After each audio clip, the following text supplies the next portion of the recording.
Hello, I'm Chris Williams and welcome to my video book for Friday the 26th of February 2010. You just saw an advert for a theatrical production I'm going to be appearing in here in Cardiff a week on from when I post this video blog at the start of March 2010. If you're watching this beyond the start of March 2010 and we're not in the Cardiff area, then it's not important anyway. But if you're in the Cardiff area and you see this when I post this video, then do feel free to come along and see the production. I'm sure that you'll enjoy it. I'm quite enjoying this new picture resolution that I'm trying out tonight. Normally you just see my face, and of course my webcam gives it a poor image anyway, but here you can see the whole top half of me, so I think I might try to the next few videos. I post videos on a daily basis, of course. Some of the videos I post videos about are about my love of the Liverpool football team. I've been supporting them since I was 4 years old, so that's 14 years I've been supporting them.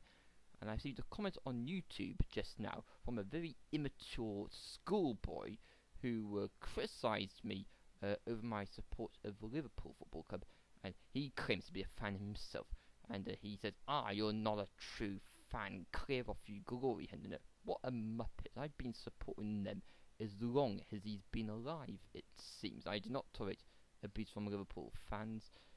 I've been a lifelong Liverpool fan, and I'll continue to be a lifelong Liverpool fan, regardless of how well we do in each football season. I'm equally frustrated that we've been struggling this year, but as I said in the video that was criticised, I visited Wembley as a tourist, and I don't make much of Wembley, so these Liverpool fans who are getting frustrated about us not going to Wembley, don't get too excited about Wembley. Yes, it will be nice to win a trophy and attend a cup final, but this year the cup final of importance is the Europa League final, and that's being held in Hamburg. Wembley can wait until some other time. So as long as we win the Europa League this year, it's silverware. So and of course next year hopefully we'll win the league. Wembley we only go to for the FA Cup and the League Cup. No, just 2 cup competitions. So FA Cup and League Cup not a top priority compared to the Premiership and also European honours. Now for my global audience, I talk about spam, junk emails that you might receive, and I understand that one of the biggest producers of spam emails has now been closed. Not one of the biggest ones, actually one of the smallest ones according to the radio, but nevertheless, someone who produces spam, a big factory-produced computer mechanism, I'm led to believe, who get people's data through surveys and monitoring of what websites you visit, that sort of thing, and they then send you junk mail that you don't want, and now they've been taken out of business by the courts. So apparently this will lead to a decrease in the number of junk emails that people receive. Apparently spam accounts for 70% of email traffic. Well, because I don't have many friends, I could joke that the majority of emails I receive are spam messages, but that's not necessarily true. I do receive messages from YouTube saying that people like yourself have commented on my videos. If you are decent, then I am grateful to your comment. If you're abusive like that Liverpool fan I just mentioned, no, we don't want any more of those negative comments.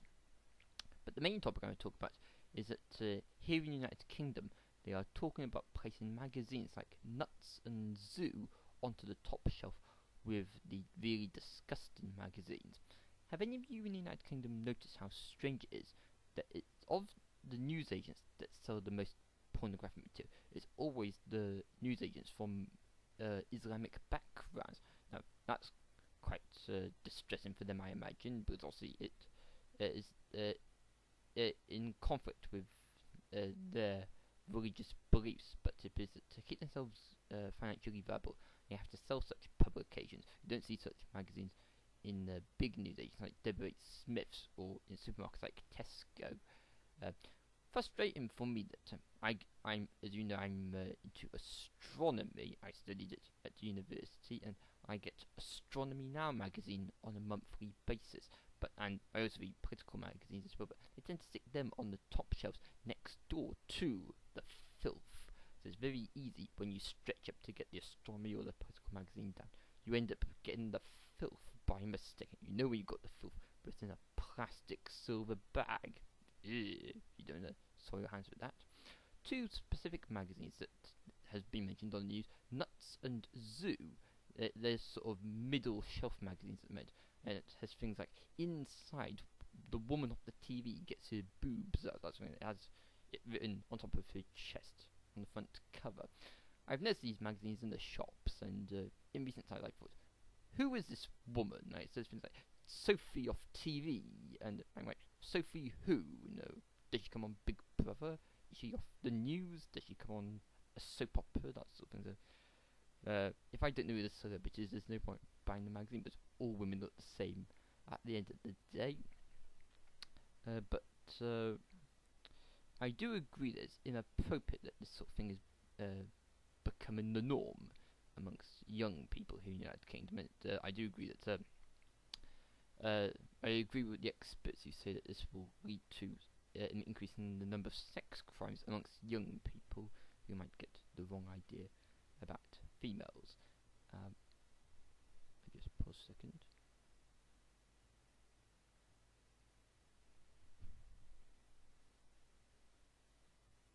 Wait a minute, this happens. I just went.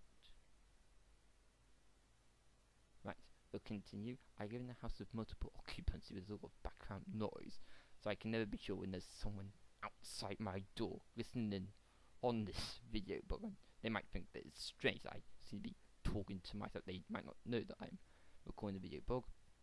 But yes, as I was saying, I agree wholeheartedly with the concept of these disgusting filth publications being stuck on the top shelf with the disgusting filth that elderly men read. The type of men who can't get girlfriends, that sort of thing. I would never buy such publications myself. But it is quite funny when I do travel on the train back home. Sometimes these magazines have been stuffed down the side of the seats on the train. So you're on the train, you think, oh, this journey is boring. You stick your hands to the side. You think, oh, what's this? Stick your hand down the side. You think, oh, it's Nuts and Zoo. Oh, nothing else to do. Turn to the back to read about what's on television. Of course, they have sport in them and men's general interests and likewise, topless when you say, ew, that's disgusting, fold that in half, completely unnecessary. But I would never pay for those sort of magazines myself. And indeed, if you're a young person watching this, I encourage you not to buy such magazines because they will corrupt you, and you should see about developing normal social relationships with females without thinking about them in a sexually inappropriate way. Okay, that's all for today's video blog. Do join me for more videos over the next few days, weeks and months. I blog on a daily basis. But until next time, it's bye for now. Bye bye.